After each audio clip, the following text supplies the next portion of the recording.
Մեթյու Հենրի ամենօրյա ընթերցանություն օր հունվարի 11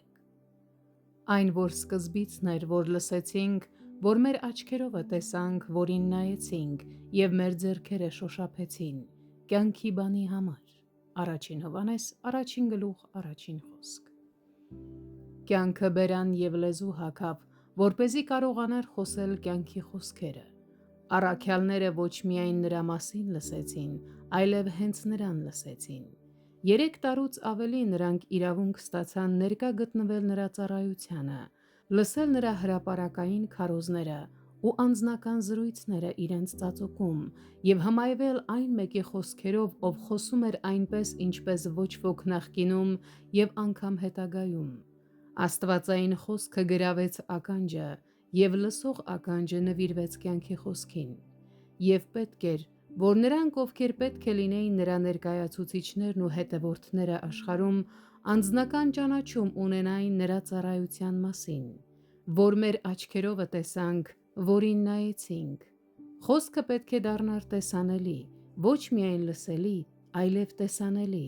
տեսանելի հանրության մեջ և ծածուկում, հեռվից և ամենամոտից, և ինչպես նշվում է մեր աչքերով արտահայտությամբ, ամբողջությամբ գործածելով ու վարժեցնելով մեր աչքերը այնպես, ինչպես կարող էինք։ Մենք տեսանք նրան իր կյանքում և ծառայության մեջ, տեսանք իր այլակերպումը լեռան վրա, տեսանք գամված, արյունացող, հոգին ավանդող և մահացած խաչի վրա և տեսանք նրան գերեզմանից վերադարձած և մեռելներից հարություն առած։ Այսպիսով, սիրելիներ, նրա առաքյալները պետք է լինեն ոչ միայն լսողներ, այլև նրա կյանքի ականատեսներ։ Արդ պետք է, որ այստեղ եղած մարդկանցից մեկը, որոնք մեզ հետ են եղել այն ամբողջ ժամանակ, երբ Տեր Հիսուսը մեզ հետ էր, սկսած Հովհաննեսի մկրտությունից մինչև այն օրը, երբ մեզանից համբարձվեց, նա պետք է մեզ հետ միասին նրա հարության վկան լինի,